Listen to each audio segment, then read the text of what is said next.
La tormenta no solo caía sobre la ciudad, sino que parecía castigar específicamente la estructura de piedra gris de la mansión Montalvo, un gigante arquitectónico que se alzaba solitario en la colina como un rey destronado y olvidado por su pueblo.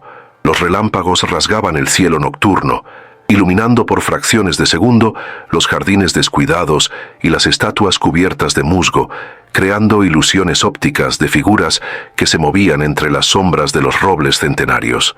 Dentro, la atmósfera era aún más opresiva, cargada con el peso del polvo acumulado y el silencio sepulcral que solo se encuentra en los lugares donde la alegría murió hace décadas. El viento aullaba a través de las chimeneas apagadas, generando una sinfonía lúgubre que resonaba en los pasillos vacíos, un recordatorio constante de la inmensidad del espacio y la pequeñez del único habitante que aún respiraba bajo ese techo de pizarra y dolor. En su despacho del segundo piso, Roberto Montalvo, un hombre cuya fortuna se medía en miles de millones y cuya soledad era infinita, permanecía sentado frente a su escritorio de caoba maciza, con la única compañía de una lámpara de luz ámbar y un vaso de whisky intacto. Sus manos, manchadas por la edad y temblorosas por una enfermedad neurodegenerativa que se negaba a admitir, no sostenían un bolígrafo para firmar cheques, sino un paño de terciopelo con el que limpiaba obsesivamente un revólver calibre .38 de empuñadura nacarada. El arma, fría y letal, era su única confidente, el único objeto en esa casa que le prometía seguridad en un mundo que él percibía lleno de buitres, esperando su último suspiro. Sus ojos, hundidos en cuencas oscuras, escaneaban las esquinas de la habitación, buscando amenazas invisibles, alimentando una paranoia que había crecido como una hiedra venenosa sobre su psique. De repente, un sonido rompió la monotonía del aguacero y el crujir de la madera antigua. No fue el estruendo del trueno ni el golpe de una rama contra la ventana, sino algo mucho más perturbador y ajeno a la rutina de la casa. Era un ruido sordo, rítmico, como el arrastrar de un objeto pesado sobre piedra, proveniente de las profundidades de la mansión, específicamente del lugar que había estado cerrado a cal y canto durante 20 años, el sótano prohibido. Roberto se congeló, sus nudillos se blanquearon al apretar el revólver con una fuerza sorprendente para su fragilidad aparente, y su respiración se detuvo en un jadeo seco. Ese ruido era imposible, una violación directa a la única ley absoluta que regía su dominio, una intrusión que despertaba fantasmas que él creía haber enterrado bajo capas de concreto y olvido deliberado. Impulsado por una mezcla volátil de terror y una ira territorial primitiva, Roberto se levantó de su silla con dificultad, ignorando el dolor punzante en sus articulaciones y el mareo que a menudo lo asaltaba al moverse bruscamente. No llamó a la policía ni a la seguridad privada que patrullaba el perímetro exterior. En su mente distorsionada por la desconfianza, cualquier intruso externo era un enemigo, pero un ruido interno sugería una traición mucho más personal y peligrosa. Cargó el arma con un movimiento practicado. El clic del cilindro girando sonó como una sentencia de muerte en la quietud del despacho, y comenzó su marcha lenta pero decidida hacia la puerta, decidido a purgar su santuario de cualquier presencia que osara desafiar su autoridad y profanar sus secretos más oscuros. El pasillo principal se extendía ante él como la garganta de una bestia, flanqueado por retratos de ancestros que parecían juzgarlo con miradas severas desde sus marcos dorados, testigos mudos de la decadencia de un linaje. Roberto avanzaba cojeando, apoyándose en las paredes, con el revólver siempre apuntando hacia adelante, barriendo las sombras que danzaban con cada destello de la tormenta exterior. Su corazón martilleaba contra sus costillas con una violencia que amenazaba con colapsar su pecho, pero la adrenalina de la casa le otorgaba una claridad visual hiperrealista. Cada mota de polvo, cada grieta en el papel tapiz, cada crujido del suelo bajo sus pantuflas de cuero era registrado y analizado como una posible amenaza mortal en este juego de gato y ratón que él mismo había orquestado en su mente. Al llegar a la pesada puerta de roble que conducía a las escaleras del sótano, Roberto se detuvo en seco, sintiendo cómo la sangre se helaba en sus venas al notar un detalle que confirmaba sus peores pesadillas. El pesado candado de hierro que él mismo revisaba cada noche antes de dormir como parte de su ritual de seguridad no estaba cerrado. Colgaba abierto, oscilando ligeramente como un péndulo burlón, y la puerta estaba entreabierta apenas unos centímetros, dejando escapar un hilo de luz tenue y misteriosa desde el abismo inferior. Alguien había roto el sello. Alguien había osado descender al inframundo de sus recuerdos reprimidos, y esa audacia solo podía pagarse con un castigo. Ejemplar, inmediato y definitivo.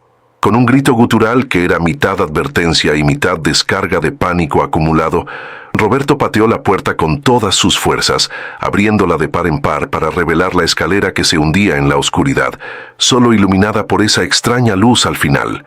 Alzó el revólver con ambas manos, apuntando directamente al corazón de la negrura, su dedo índice acariciando el gatillo con una tensión letal, listo para disparar ante el menor movimiento. ¿Quién está ahí?, rugió con una voz quebrada pero cargada de autoridad letal, mientras la sombra de una figura se recortaba contra la luz del fondo, una silueta que se giró lentamente hacia él, sosteniendo algo en las manos que bien podría ser un arma o una ofrenda, sellando el destino de ambos en ese instante de terror suspendido. ¿Te está gustando esta historia? Deja un like y suscríbete al canal, y cuéntanos en los comentarios desde qué ciudad estás viendo este vídeo. Ahora continuamos con la historia. La mañana siguiente al incidente de la tormenta, la mansión Montalvo amaneció envuelta en una neblina espesa que borraba los límites entre el jardín y el horizonte, aislando aún más la propiedad del resto del mundo civilizado. En el comedor principal, una estancia cavernosa diseñada para banquetes de 20 personas, Roberto desayunaba solo en un extremo de la mesa kilométrica, una figura diminuta empequeñecida por la opulencia que lo rodeaba. El único sonido en la habitación era el tintineo metálico de su cuchara de plata contra el borde de un plato de porcelana fina, un ritmo monótono que marcaba los segundos de su existencia solitaria. A su derecha, una hilera de frascos de pastillas de diferentes colores formaba una barrera visual, su verdadero sustento diario, recordatorios químicos de que su cuerpo, al igual que su casa, se estaba desmoronando lentamente desde los cimientos, víctima de un tiempo que no perdona ni siquiera a los hombres más poderosos. Marta, la fiel ama de llaves que había sobrevivido a décadas de tiranía doméstica, gracias a su capacidad para volverse invisible, entró en el comedor con pasos silenciosos para rellenar la taza de café de su patrón. Sus manos, curtidas por el trabajo y llenas de manchas de la edad, temblaban ligeramente al servir el líquido oscuro, temerosa de derramar una sola gota sobre el mantel inmaculado y desatar la ira de Roberto. El anciano ni siquiera levantó la vista del periódico financiero que leía con una lupa. Para él, Marta era parte del mobiliario, una herramienta necesaria pero indigna de interacción social, salvo para dar órdenes o expresar quejas sobre la temperatura de la comida. La tensión en el aire era palpable, una cuerda estirada al máximo que vibraba con la historia no dicha de años de servidumbre silenciosa y resentimiento acumulado en cada rincón de la casa. Esa misma tarde, la atmósfera opresiva estalló cuando Roberto convocó al resto del personal de servicio al vestíbulo principal, alineándolos como soldados a punto de ser juzgados por una corte marcial. Con una voz fría y desprovista de cualquier empatía humana, enumeró faltas triviales y errores imaginarios. Polvo en las molduras superiores, un ruido innecesario en la cocina, una mirada que él interpretó como insolente. Sin permitir defensas ni súplicas, los despidió a todos en el acto, arrojando sobres con sus liquidaciones al suelo de mármol como si estuviera alimentando a animales, disfrutando perversamente del poder absoluto que aún ejercía sobre el destino de otros. La mansión quedó repentinamente vacía de voces y movimiento, sumergiéndose en un silencio aún más profundo, dejando a Roberto solo con Marta y sus propios demonios, satisfecho de haber purgado su entorno, pero inconsciente de que su aislamiento ahora era total. Mientras tanto, en el corazón financiero de la ciudad, en un rascacielos de vidrio y acero que desafiaba al cielo con su arrogancia moderna, Rodrigo Montalvo observaba la metrópolis desde su oficina en el piso 40. El sobrino de Roberto era la antítesis visual de su tío. pulcro, vestido con trajes de corte italiano hechos a medida y proyectando una imagen de éxito corporativo implacable. Sin embargo, bajo esa fachada de eficiencia ejecutiva, Rodrigo ocultaba una desesperación financiera creciente.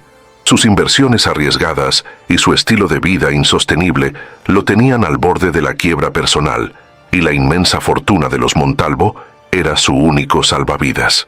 Miraba el teléfono sobre su escritorio de vidrio templado, esperando noticias de la mansión, calculando fríamente cuánto tiempo le quedaba al anciano antes de que la biología o la ley le permitieran tomar el control total del imperio.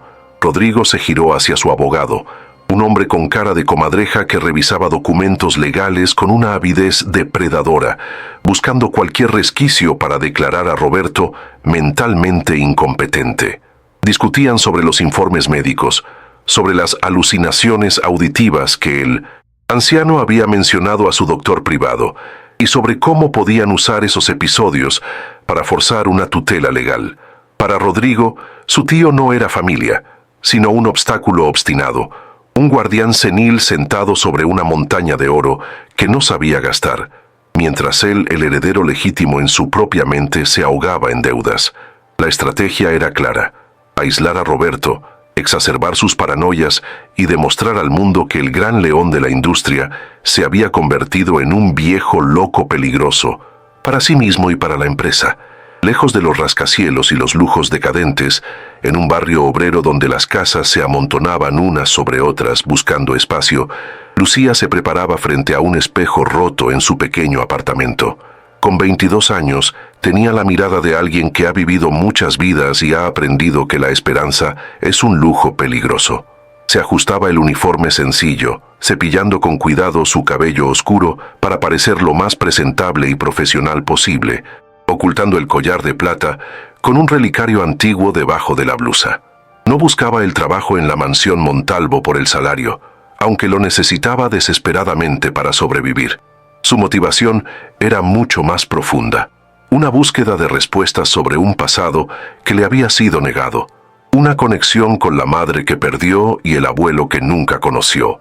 El viaje en autobús hacia la zona alta de la ciudad fue una transición lenta entre dos mundos irreconciliables, pasando del gris del concreto y el ruido del tráfico al verde exuberante y el silencio intimidante de las propiedades millonarias. Al bajarse frente a la reja monumental de la mansión Montalvo, Lucía sintió un escalofrío que no tenía nada que ver con el viento. Era la presencia física de la casa, una bestia de piedra que parecía observarla con 1000 ojos ciegos. Respiró hondo, tocando el relicario bajo su ropa como un talismán de protección, y pulsó el intercomunicador, sabiendo que al cruzar ese umbral no habría vuelta atrás. Su entrada no era solo una oportunidad laboral, era una infiltración en territorio enemigo, una misión de reconocimiento en el corazón de la bestia que había devorado a su familia. Marta la recibió en la entrada de servicio, sus ojos escaneando a la joven con una mezcla de sorpresa y reconocimiento que intentó disimular rápidamente tosiendo y mirando al suelo. La vieja gobernanta sabía exactamente quién era Lucía. Veía los rasgos de la hija desterrada en el rostro de la nieta, la misma determinación en la mandíbula, la misma melancolía en la mirada. Sin embargo, el miedo a perder su propio sustento y la lealtad pervertida hacia Roberto la obligaron a mantener la boca cerrada, limitándose a darle instrucciones secas sobre los horarios y las normas de la casa. Marta se convirtió así en la primera cómplice involuntaria, abriendo la puerta al enemigo mientras rezaba para que la tormenta que se avecinaba no destruyera lo poco que quedaba de ese hogar roto. La entrevista con Roberto tuvo lugar en la biblioteca, una habitación oscura llena de libros que nadie había abierto en años y trofeos de caza que miraban desde las paredes con ojos de cristal muertos. Roberto no le ofreció asiento. La dejó de pie en el centro de la alfombra persa, examinándola con una mirada crítica y despectiva, buscando cualquier signo de debilidad para despedirla antes de contratarla. Le hizo preguntas capciosas sobre su experiencia, sobre su vida personal, intentando humillarla o hacerla tropezar.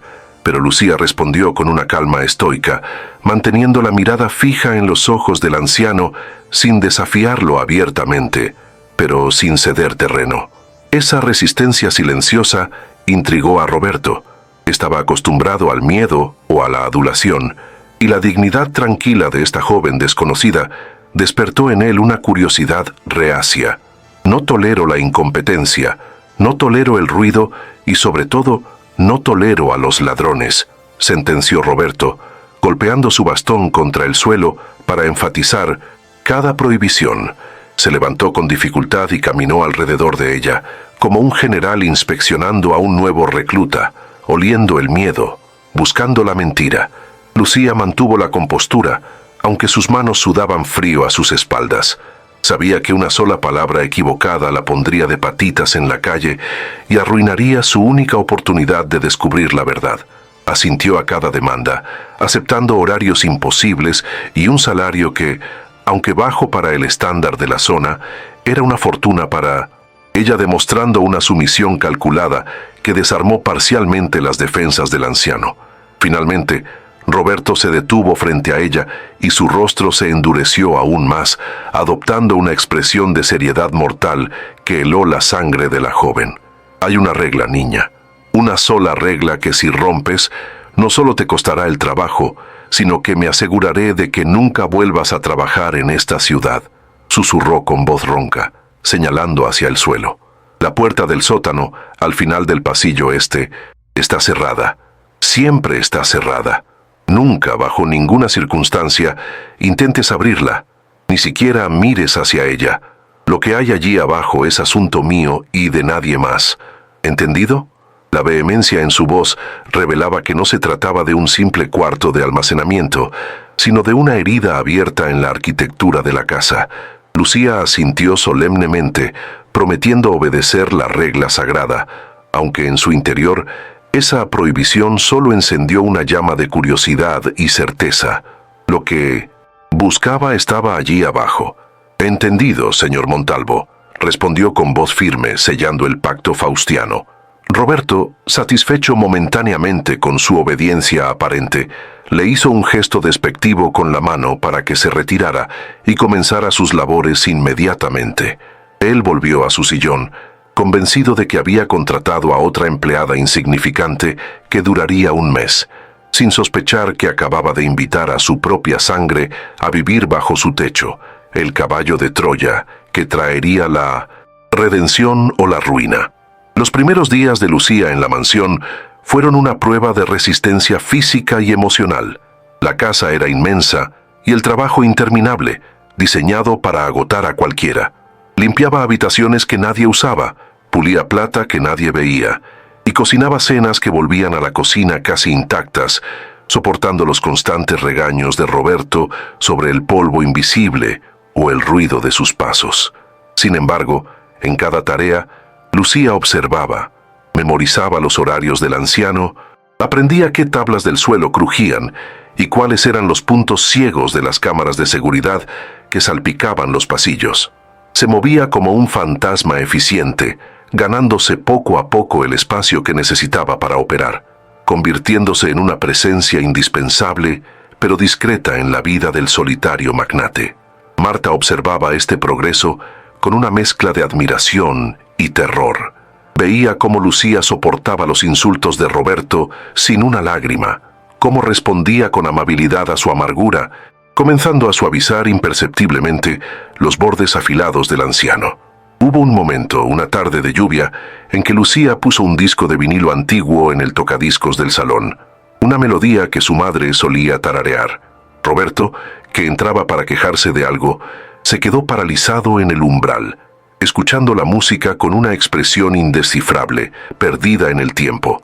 No gritó, no mandó apagarlo, simplemente se dio la vuelta y se marchó a su despacho.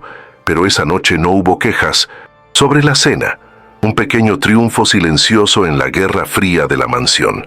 Rodrigo, sin embargo, no tardó en notar el cambio sutil en la atmósfera cuando hizo su visita semanal obligatoria para comprobar la salud de su tío. Al ver a la nueva empleada, joven y extrañamente segura de sí misma, sus instintos de depredador se activaron. No le gustó la forma en que ella se movía por la casa con tanta familiaridad, ni la manera en que Roberto parecía tolerar su presencia más que a los anteriores. Interrogó a Marta en la cocina con agresividad pasiva, exigiendo saber de dónde había salido la chica, quién la había recomendado y si habían verificado sus antecedentes. Para Rodrigo, Lucía no era una sirvienta, era una variable no controlada en su ecuación perfecta para heredar, una amenaza potencial que debía ser neutralizada antes de que echara raíces. Esa noche, en la soledad de su pequeña habitación en el ático, Lucía sacó de su maleta gastada el objeto que justificaba todo su sacrificio, una fotografía vieja y arrugada de una mujer joven sosteniendo a un bebé, con la mansión Montalvo al fondo. La mujer sonreía con una tristeza infinita, y al reverso, con una caligrafía temblorosa, estaba escrito: «El amor verdadero vive en el sótano». Lucía acarició la imagen con el pulgar, sintiendo el peso de la misión sobre sus hombros. No estaba allí para limpiar el polvo, estaba allí para limpiar el pasado. Miró por la ventana hacia los jardines oscuros, sabiendo que la verdadera prueba apenas comenzaba y que el monstruo que vivía abajo, el abuelo al que debía odiar pero que empezaba a comprender, era la llave de todo. Las semanas siguientes trajeron una transformación sutil pero innegable a la atmósfera sepulcral de la mansión, un cambio impulsado por la mano firme y silenciosa de Lucía. Ya no se limitaba a limpiar el polvo de las superficies visibles, comenzó a abrir las pesadas cortinas de terciopelo que habían mantenido al salón principal en una penumbra perpetua, permitiendo que rayos de sol tímidos iluminaran las partículas de polvo que danzaban en el aire. Colocó flores frescas, recogidas del jardín salvaje que rodeaba la casa, en jarrones de cristal que llevaban años vacíos, introduciendo toques de color y vida en un mausoleo gris. Roberto refunfuñaba ante estas intrusiones luminosas, quejándose de que el sol dañaba los tapices antiguos o de que el olor de las flores le daba dolor de cabeza, pero, curiosamente, nunca ordenó que se cerraran las cortinas ni que se retiraran los arreglos, tolerando esa invasión vital con una resignación gruñona. La cocina, antes un lugar frío y meramente funcional, comenzó a emanar aromas que despertaban recuerdos dormidos en el estómago y el corazón del anciano. Lucía, ignorando el menú insípido y estricto prescrito por los médicos, empezó a preparar guisos caseros, sopas ricas en especias y postres tradicionales que Roberto no había probado desde su infancia. La primera vez que le sirvió un plato de estofado humeante, él lo miró con sospecha como si fuera veneno, pero tras el primer bocado sus defensas se desmoronaron. Comió con un apetito voraz que Marta no había presenciado en una década. Ese acto de nutrir no fue solo físico, fue la primera grieta real en la armadura de Roberto, una admisión tácita de que necesitaba algo más que medicinas para sobrevivir, creando un vínculo primitivo de dependencia hacia la joven que le daba de comer. Una tarde lluviosa, mientras Roberto intentaba resolver un problema de ajedrez en el tablero de ébano de la biblioteca, Lucía entró para servir el té y se detuvo un momento a observar las piezas. Sin decir una palabra, extendió la mano y movió un caballo negro, resolviendo el jaque mate en 2 movimientos que el anciano no había visto. Roberto alzó la vista, atónito, con la ofensa preparada en la punta de la lengua por tal atrevimiento, pero la inteligencia en los ojos de ella lo detuvo. «¿Juegas?», preguntó con voz ronca. «Mi padre me enseñó», mintió ella suavemente, omitiendo que quien le enseñó fue su madre, usando ese mismo tablero años atrás. Jugaron una partida en silencio, y aunque Roberto ganó, tuvo que esforzarse. Por primera vez en años, no se sentía intelectualmente solo, y esa estimulación fue más potente que cualquier fármaco. Sin embargo, esta incipiente calidez no pasó desapercibida para los ojos vigilantes de Rodrigo, quien notaba cada cambio en la mansión como una amenaza directa a su patrimonio futuro. En una de sus visitas sorpresa, encontró a su tío en la terraza, envuelto en una manta, escuchando a Lucía leer en voz alta las noticias financieras del día. La imagen de intimidad doméstica, de un Roberto relajado y atendido, encendió todas las alarmas en la mente paranoica del sobrino. Un anciano contento es un anciano que vive más tiempo, y un anciano acompañado es uno más difícil de manipular. Rodrigo observó a Lucía con una mezcla de deseo y desprecio, analizando su ropa barata pero pulcra, su postura erguida, y decidió que esa sirvienta se estaba tomando demasiadas confianzas que debían ser cortadas de raíz. Rodrigo esperó a que Lucía saliera de la habitación para atacar, usando la sutileza venenosa que lo caracterizaba en el mundo de los negocios. «Tío, te veo diferente», comentó sirviéndose un whisky sin pedir permiso. «¿No crees que esa chica se toma demasiadas libertades? La he visto tocar tus libros, cambiar las cosas de sitio. ¿Sabes cómo son estas personas? Empiezan con una sonrisa y terminan llevándose la platería». Roberto, que minutos antes disfrutaba de la lectura, sintió cómo la semilla de la duda, siempre fértil en su mente, comenzaba a germinar de nuevo. Aunque defendió a Lucía con un gruñido despectivo, alegando que al menos ella sabe leer sin tartamudear, la mirada de Rodrigo había logrado su objetivo: manchar la inocencia de la interacción y reactivar los mecanismos de defensa del anciano. Decidido a encontrar suciedad, Rodrigo acorraló a Marta en la despensa, usando su altura y su voz de mando para intimidar a la vieja gobernanta. ¿De dónde salió realmente? ¿Quién la trajo? No me mientas, Marta, o te aseguro que tu pensión desaparecerá más rápido que tu juventud, amenazó, cerrando la puerta para bloquear cualquier salida. Marta, temblando como una hoja, mantuvo su lealtad dividida. No reveló la identidad de Lucía, sabiendo que eso causaría una catástrofe inmediata, pero su terror fue interpretado por Rodrigo como una confirmación de que había algo oculto, un secreto sucio que valía la pena desenterrar. Salió de la cocina convencido de que Lucía no era una simple empleada, sino una estafadora plantada por algún rival o una oportunista con un plan elaborado. La tensión se materializó en un incidente trivial que escaló rápidamente debido a la atmósfera cargada. Roberto no encontraba su reloj de bolsillo, una pieza de oro insustituible que siempre llevaba consigo. Su pánico fue inmediato y explosivo. Comenzó a gritar, acusando al aire, volcando cajones y lanzando papeles al suelo en un frenesí de impotencia. Rodrigo, presente en ese momento, aprovechó la oportunidad. «Seguro que fue ella, tío. Esas manitas rápidas. Deberíamos llamar a la policía ahora mismo». Lucía, que estaba en el piso de arriba, bajó corriendo al escuchar el escándalo, encontrándose con la mirada acusadora de Roberto y la sonrisa triunfal de Rodrigo, sintiendo por primera vez el peligro real de su posición precaria. «Yo no he tocado su reloj». «Señor Montalvo», dijo Lucía con voz firme, sosteniendo la mirada del anciano a pesar del miedo que le cerraba la garganta. Roberto, jadeando por el esfuerzo y la furia, se acercó a ella, invadiendo su espacio personal, buscando la culpa en sus ojos. «Todos son unos buitres, esperando a que cierre los ojos para desmantelar mi vida», gritó, su saliva salpicando el rostro de la joven. En ese momento de crisis, Marta apareció tímidamente sosteniendo el reloj. Se había deslizado entre los cojines del sofá donde Roberto había estado sentado. El silencio que siguió fue ensordecedor. Roberto recuperó su tesoro con manos temblorosas, sin pedir disculpas, pero la vergüenza en su rostro era evidente. Rodrigo, frustrado por el desenlace, se retiró, pero la confianza frágil entre tío y sobrina postiza se había agrietado. Esa noche, la salud de Roberto cobró su precio por el estrés del día. Un ataque de tos violenta lo despertó de madrugada, un espasmo bronquial que le impedía respirar y le hacía ver puntos negros. Lucía, que dormía con un ojo abierto, escuchó los ruidos y corrió a su habitación sin dudarlo, rompiendo el protocolo de no entrar en los aposentos privados de noche.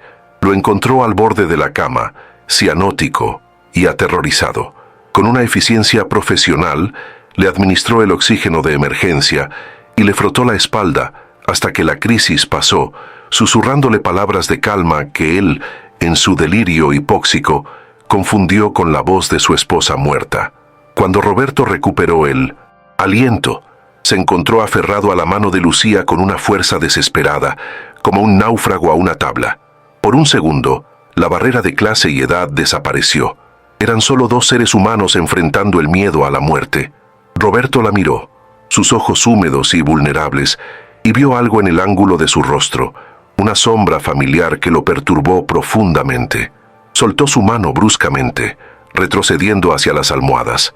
«Vete», susurró, no con ira, sino con miedo a esa conexión. «Déjame solo». Lucía obedeció, pero al salir, su corazón latía con fuerza.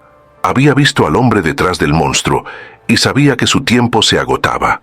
Al día siguiente, Marta, consciente de que el cerco se estrechaba y de que Lucía necesitaba avanzar antes de que Rodrigo la destruyera, tomó una decisión arriesgada.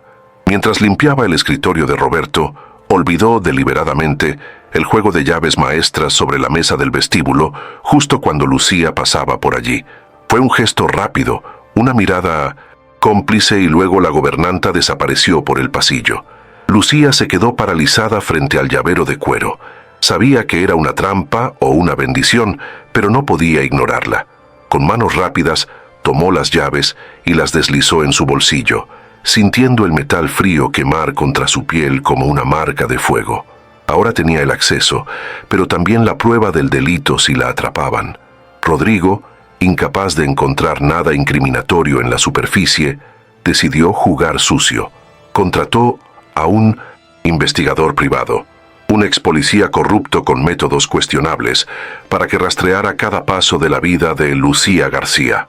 «Quiero saber qué come, con quién duerme y, sobre todo, cuál es su verdadero nombre», ordenó Rodrigo por teléfono desde su coche blindado, observando la mansión a través de binoculares. «Nadie es tan limpio, nadie aparece de la nada. Encuentra la mancha y tráemela». La maquinaria para destruir la identidad falsa de Lucía se había puesto en marcha, iniciando una cuenta regresiva invisible que ella desconocía. Con las llaves en su poder, la tentación del sótano se volvió insoportable. Lucía sabía que Roberto dormía sedado después de la crisis de la noche anterior y que Rodrigo se había marchado. Era el momento. Bajó las escaleras en puntillas, la casa crujiendo a su alrededor como si intentara delatarla. Llegó a la puerta prohibida, el corazón golpeando contra sus costillas como un pájaro enjaulado.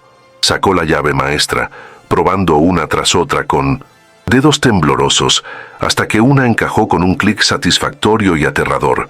Giró el mecanismo y el aire viciado que escapó de la rendija olía a tiempo detenido, a madera vieja y a secretos que no querían ser descubiertos. No abrió la puerta completamente, solo lo suficiente para deslizarse dentro y volver a cerrar tras de sí, sumergiéndose en una oscuridad absoluta. Encendió una pequeña linterna y el haz de luz cortó las tinieblas, revelando un caos de muebles cubiertos con sábanas blancas que parecían fantasmas estáticos, pero no eran muebles cualquiera. A medida que avanzaba, reconocía los objetos de las historias de su madre: un caballito de madera, una casa de muñecas victoriana, cajas llenas de ropa de niña. No era un almacén, era un santuario congelado en el día en que su madre fue expulsada. La emoción la golpeó con fuerza física, las lágrimas llenando sus ojos al tocar el polvo que cubría la infancia robada de su progenitora. De repente, un ruido arriba la congeló. Pasos, pesados, arrastrados, justo encima de su cabeza, en el suelo del pasillo principal. Roberto se había despertado. Lucía apagó la linterna instantáneamente, quedándose en la oscuridad total, conteniendo la respiración hasta que le dolieron los pulmones. Los pasos se detuvieron justo frente a la puerta del sótano. La manija giró lentamente. Estaba cerrado con llave desde dentro. Había tenido la precaución de echar el cerrojo, pero el intento de apertura resonó como un disparo. ¿Hay alguien ahí? La voz de Roberto sonó amortiguada, temblorosa, cargada de esa paranoia que Rodrigo alimentaba. Lucía se tapó la boca con ambas manos, rezando para que el anciano creyera que era solo su imaginación.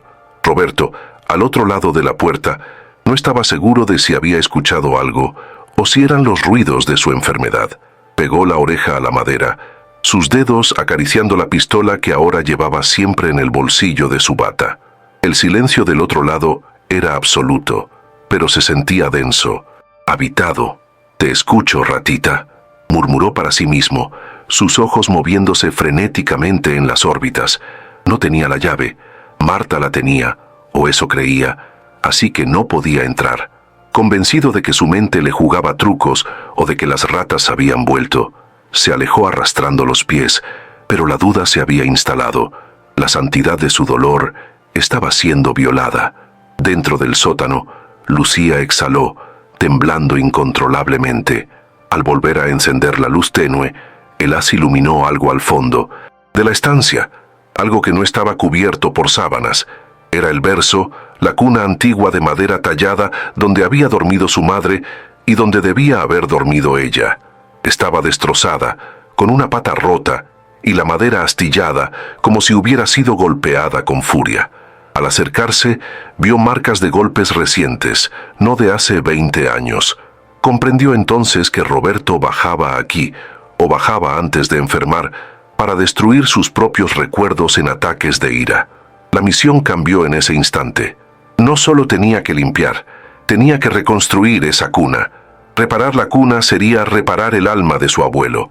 Pero al salir del sótano 1 hora después, con el máximo cuidado, Lucía cometió un error fatal. En su prisa por volver a su habitación antes de que amaneciera, no notó que un pequeño trozo de encaje de su delantal se había enganchado en el cerrojo de la puerta del sótano, quedando allí como una bandera blanca, una evidencia física irrefutable de su intrusión. Mientras subía las escaleras hacia la seguridad de su ático, el teléfono de Rodrigo vibró en su mesita de noche en la ciudad. El investigador había encontrado algo, una discrepancia en el número de seguridad social de Lucía. El cerco se cerraba por 2 frentes y la tormenta perfecta estaba a punto de estallar sobre la mansión Montalvo. El trozo de encaje blanco había quedado enganchado en el metal oxidado del cerrojo como una bandera de rendición olvidada en el campo de batalla, un detalle minúsculo capaz de derrumbar todo el plan de Lucía. A la mañana siguiente, antes de que el sol lograra penetrar la bruma habitual de la finca, Marta pasó por el pasillo con su carrito de limpieza, sus ojos entrenados detectando la anomalía al instante. Se detuvo, su corazón dio un vuelco doloroso en su pecho y miró hacia ambos lados del pasillo desierto, asegurándose de que Roberto no estuviera acechando en las sombras con su insomnio habitual. Con manos rápidas y temblorosas, arrancó el trozo de tela y lo guardó en el bolsillo de su delantal, eliminando la evidencia física del crimen, pero cargando ahora con el peso de la complicidad absoluta. Suspiró profundamente, mirando la puerta cerrada del sótano, comprendiendo que la joven no solo había desobedecido, sino que había iniciado un proceso irreversible que sacaría a la luz todos los esqueletos de la casa. Lucía bajó a la cocina minutos después, con ojeras marcadas bajo los ojos, pero con una energía nerviosa que la hacía vibrar. Cuando se cruzó con Sinus, Marta esperó la reprimenda, el despido o la amenaza, pero la vieja gobernanta simplemente continuó cortando verduras con un ritmo hipnótico, sin levantar la vista. Sin embargo, al pasar junto a ella para buscar la cafetera, Marta deslizó silenciosamente un pequeño frasco de vidrio oscuro sobre la encimera, empujándolo hacia la mano de la joven. «Aceite de linaza y cera de abejas», murmuró Marta, sin dejar de picar las zanahorias, su voz apenas audible sobre el sonido del cuchillo contra la tabla.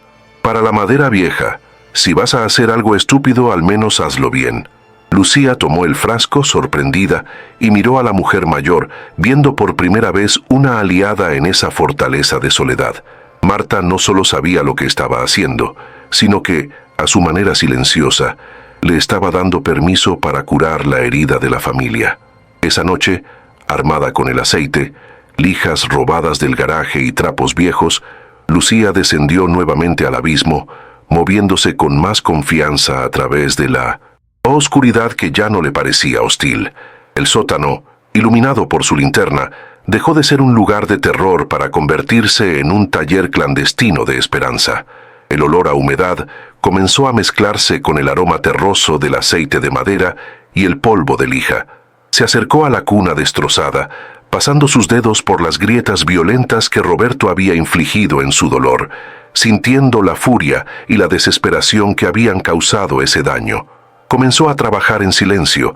Cada movimiento de la lija era una caricia, un intento de borrar no solo los arañazos en la madera, sino los años de abandono que su madre había sufrido. El sonido rítmico del lijado era suave, casi imperceptible, pero en el silencio absoluto de la madrugada resonaba como un latido constante bajo los cimientos de la mansión.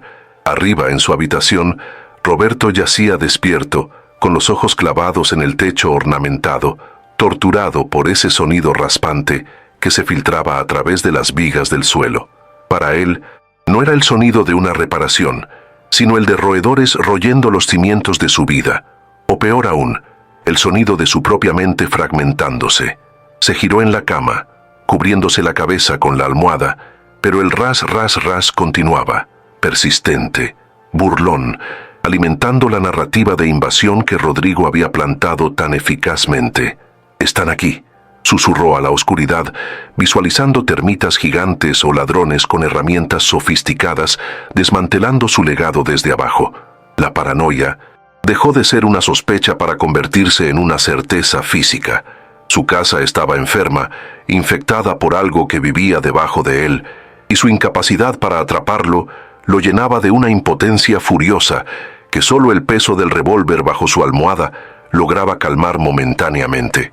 Durante el día, la dinámica entre Lucía y Roberto entró en una fase de extraña dualidad, una danza delicada entre la conexión humana y la sospecha latente.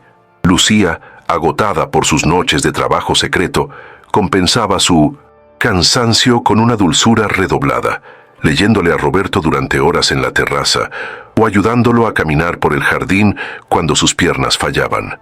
En esos momentos, bajo la luz del sol, Roberto bajaba la guardia, permitiéndose disfrutar de la compañía de esta joven que tenía la misma risa cantarina que él recordaba vagamente de un pasado mejor. Le hablaba de negocios, de cómo construyó su imperio desde la nada, impartiendo lecciones de vida que nunca pudo darle a su hija, viendo en Lucía una inteligencia afilada que absorbía cada palabra con avidez.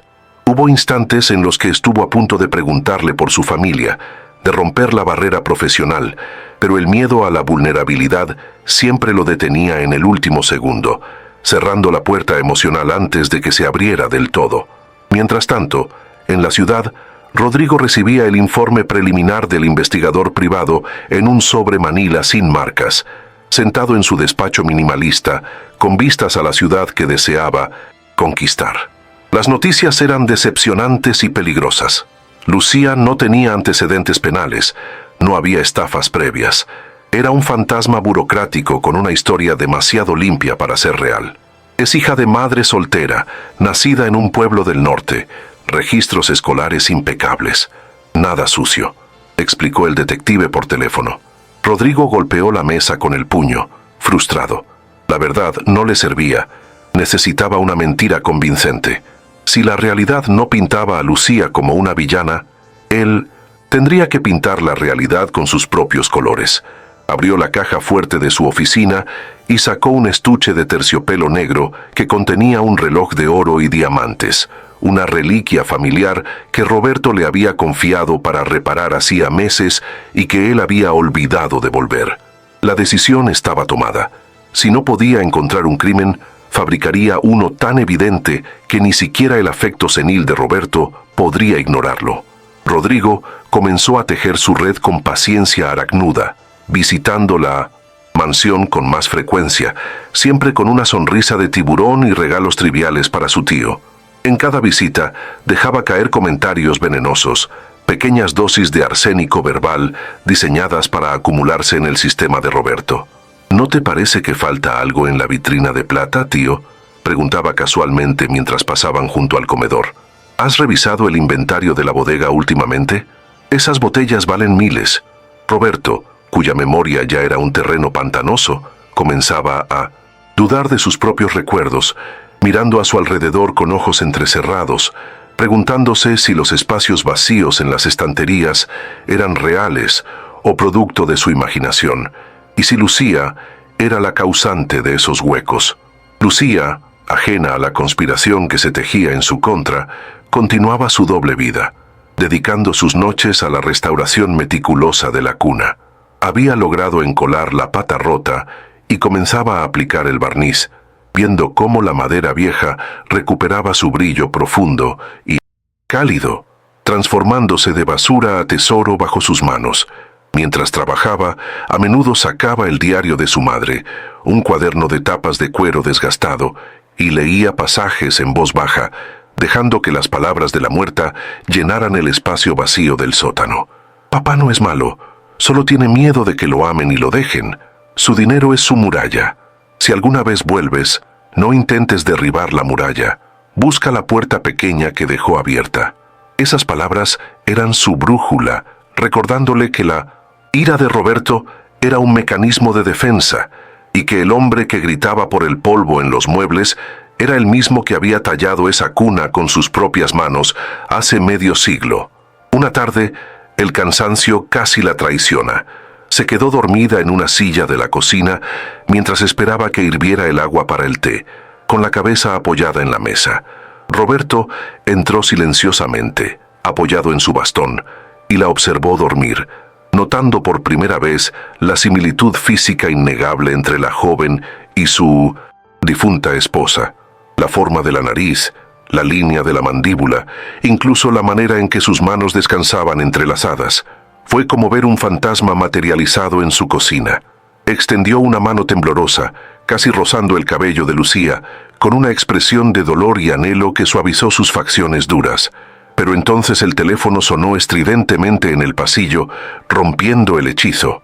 Lucía se despertó sobresaltada, y Roberto, avergonzado de su momento de debilidad, recuperó su máscara de frialdad instantáneamente, ladrándole una orden sobre el té antes de retirarse apresuradamente, huyendo de la emoción que casi lo ahoga.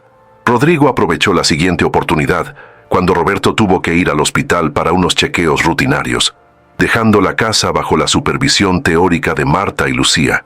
Llegó a la mansión con la excusa de buscar unos documentos urgentes para la empresa, usando su autoridad para despachar a Marta al jardín y asegurarse de que Lucía estuviera ocupada en la lavandería.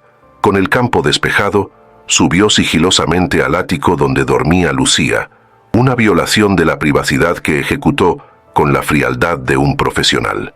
La habitación era sencilla, casi monástica, lo que aumentó su desprecio por ella.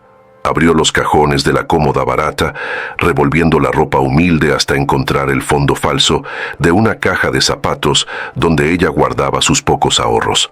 Allí, entre billetes arrugados y cartas viejas, Rodrigo depositó el reloj de oro y diamantes, envolviéndolo cuidadosamente en un pañuelo para que pareciera escondido con intención. También dejó un par de gemelos de ónix que había sustraído del vestidor de Roberto semanas atrás. Plantada la evidencia, se tomó un momento para fotografiar la habitación, buscando cualquier cosa que pudiera usar para desacreditarla moralmente, pero solo encontró libros de arte y fotos de paisajes. «Perfecto», murmuró con una sonrisa torcida, cerrando el cajón. Ahora Lucía no era solo una sirvienta, era una ladrona que había abusado de la confianza de un anciano vulnerable, y él sería el héroe que revelaría la verdad dolorosa pero necesaria. Salió de la habitación sin dejar rastro, dejando tras de sí una bomba de tiempo que detonaría en el momento de mayor tensión. El regreso de Roberto del hospital marcó el inicio del declive final hacia la crisis. Los médicos le habían dado noticias desalentadoras sobre su progresión neurológica, aumentando su sensación de urgencia y vulnerabilidad. Esa noche, la cena fue un evento silencioso y lúgubre. Roberto apenas probó la comida, mirando a Lucía con una mezcla nueva de sospecha inducida y afecto residual que le causaba náuseas. Rodrigo había llamado justo antes de la cena, preguntando inocentemente si Roberto había encontrado el reloj que le había dado para arreglar, sembrando el pánico sobre su paradero.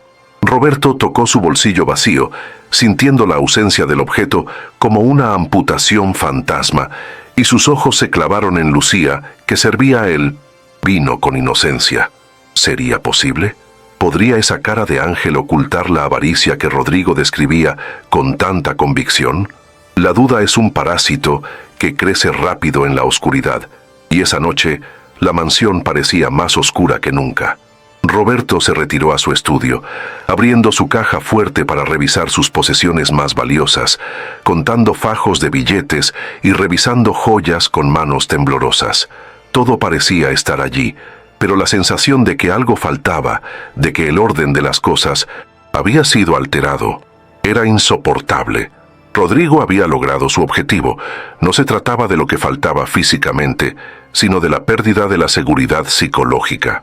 Roberto comenzó a ver a Lucía no como su cuidadora, sino como una actriz consumada que esperaba el momento de clavarle el puñal por la espalda. Cerró la caja fuerte con un golpe metálico definitivo, decidiendo que la vigilancia pasiva había terminado. Necesitaba pruebas, necesitaba atraparla en el acto para confirmar que el mundo era efectivamente el lugar horrible que él creía que era. Abajo en el sótano, Lucía sentía que el tiempo se le escapaba, como arena entre los dedos. La restauración estaba casi completa.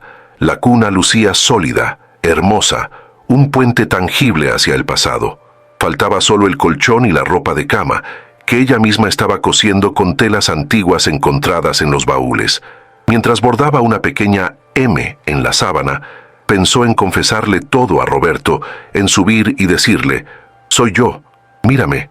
No, quiero tu dinero, quiero a mi abuelo». Pero el miedo al rechazo, a ser expulsada antes de terminar su ofrenda, la paralizó. Decidió que esperaría a la noche de la tormenta que pronosticaban las noticias, una fecha simbólica, para presentarle el sótano restaurado como un hecho consumado, un regalo que no podría rechazar. No sabía que esa misma noche, Rodrigo planeaba presentar su propia verdad. La tensión en la casa se volvió física, como la electricidad estática antes de un rayo. Los objetos parecían vibrar con malicia. Las puertas se cerraban con más fuerza, las sombras se alargaban. Marta, sintiendo el cambio en la presión atmosférica emocional, intentó advertir a Lucía: «Ten cuidado, niña, el señor está revuelto. Tiene esa mirada de cuando echó a tu madre».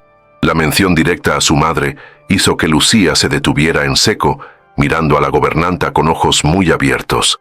Marta no dijo más, pero el mensaje era claro.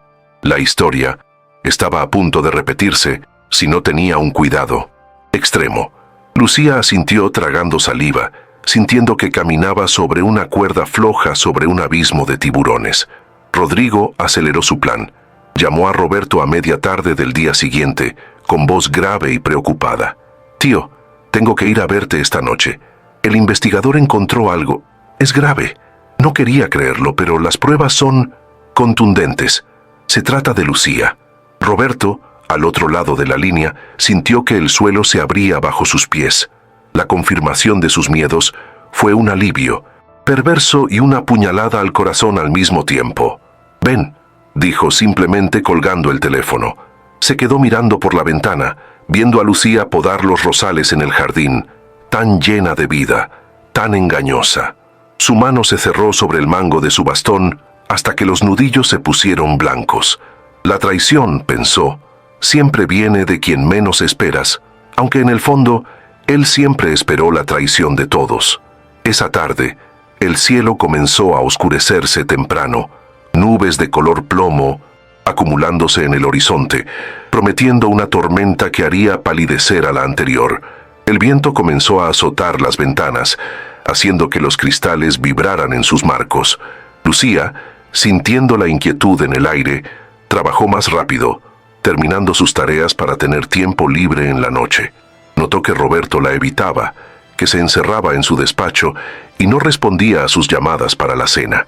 Creyó que era un episodio depresivo por el clima, sin saber que el juez ya había dictado sentencia y solo esperaba al verdugo.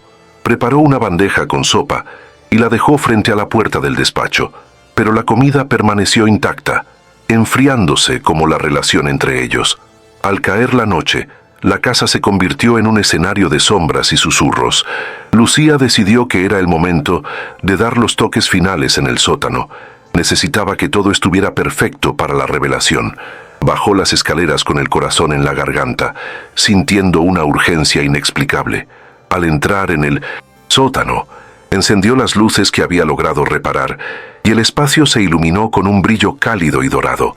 La cuna estaba allí, magnífica, rodeada de los juguetes limpios y ordenados, esperando a un bebé que ya era una mujer adulta. Colocó la foto de su madre sobre la almohada de la cuna, el toque final de su santuario. Se sentó en el suelo, agotada pero feliz, sin saber que arriba la puerta principal se abría para dejar entrar a Rodrigo. Rodrigo entró sacudiéndose la lluvia del abrigo, con un maletín de cuero bajo el brazo.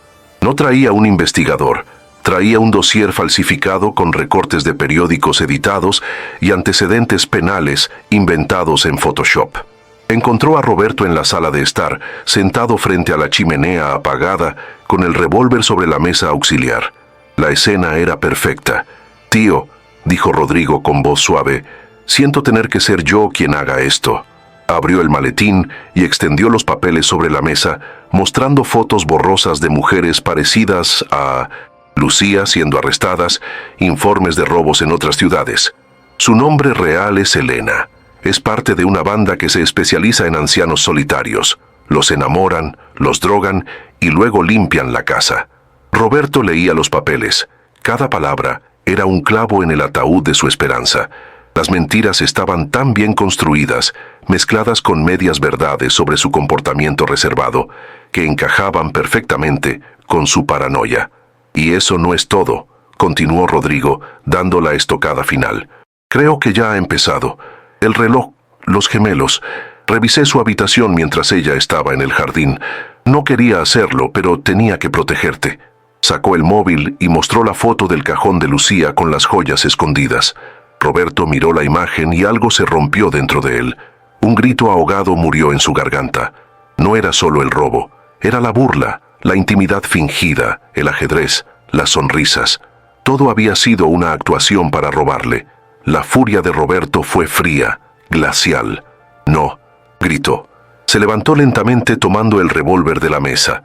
«¿Dónde está ella?», preguntó con una calma aterradora. Rodrigo, viendo el arma, sintió un momento de pánico real, pero lo reprimió rápidamente. Esto era mejor de lo que planeaba. Si Roberto la mataba, iría a la cárcel o al manicomio, y él heredaría todo inmediatamente. «Creo que está en su habitación, o quizás abajo. Escuché ruidos antes de entrar. Quizás está metiendo la platería en bolsas ahora mismo», mintió Rodrigo, señalando hacia el suelo, hacia el sótano. Lucía, en el sótano, ajena a la sentencia de muerte que se dictaba arriba, decidió que le faltaba una cosa: la caja de música que había visto en la habitación de Roberto, la misma que aparecía en el diario de su madre. Pensó que si la ponía a sonar junto a la cuna, el efecto sería completo. Subió las escaleras del sótano silenciosamente, abrió la puerta y se deslizó hacia el pasillo oscuro. No vio a Rodrigo ni a Roberto en el salón. La casa parecía vacía. Se dirigió hacia el despacho de Roberto para buscar la caja de música, cruzando la línea de fuego sin saberlo. Roberto, asusado por Rodrigo, comenzó a caminar hacia el pasillo de servicio, el arma pesando en su mano como el martillo de un juez. «Voy a acabar con esto», murmuró. Rodrigo lo siguió a una distancia prudente, sonriendo en la penumbra. «Ten cuidado, tío. Puede ser peligrosa si se ve acorralada», susurró, echando más leña al fuego. Roberto llegó a la puerta del sótano y la encontró cerrada, pero escuchó pasos en el piso de arriba. Pasos suaves, furtivos. «Está en mi cuarto», pensó, la indignación quemándole las venas. La ladrona estaba en su santuario personal. Lucía encontró la caja de música en la estantería del despacho. Era una pieza delicada de porcelana. La tomó con cuidado y le dio cuerda. La melodía tintineante de Claro de Luna comenzó a sonar, dulce y melancólica, rompiendo el silencio opresivo de la casa. El sonido viajó por los pasillos, llegando a oídos de Roberto y Rodrigo. Para Roberto esa música era sagrada, un recuerdo de su esposa y su hija. Escucharla en manos de la intrusa fue la profanación definitiva. Se giró hacia la escalera principal, con los ojos inyectados en sangre. «Oye eso, tío», susurró Rodrigo. «Se está llevando hasta tus recuerdos». Roberto subió el primer escalón, su respiración agitada, el dedo en el gatillo. La tormenta exterior estalló con un trueno que sacudió los cimientos, apagando las luces de la mansión de golpe. Las Oscuridad total envolvió la escena, dejando solo los relámpagos intermitentes para guiar a los actores de esta tragedia. Lucía, arriba, se quedó paralizada con la caja de música en la mano. Roberto, abajo, encendió la linterna que llevaba en el bolsillo, el haz de luz tembloroso cortando la negrura, buscando a su presa. El escenario estaba listo. La mentira había triunfado sobre la verdad, la oscuridad sobre la luz. Roberto avanzaba hacia el piso superior, convencido de que iba a enfrentar a un monstruo, sin saber que el verdadero monstruo estaba detrás de él, sonriendo en la sombra, y que lo que le esperaba arriba no era una ladrona, sino su propia sangre intentando salvarlo.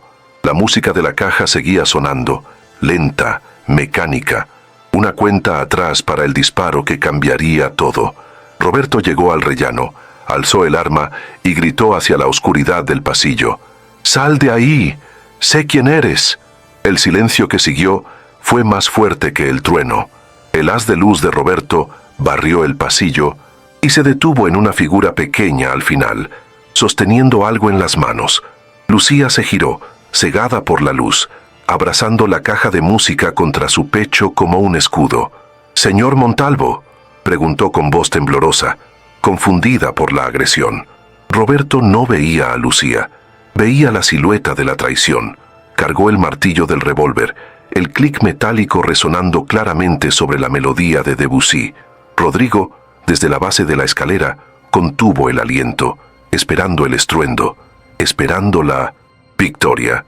Pero en ese instante, un ruido ensordecedor provino del sótano, un estruendo de madera rompiéndose y cristal estallando, como si la casa misma gritara. Roberto vaciló girando la cabeza.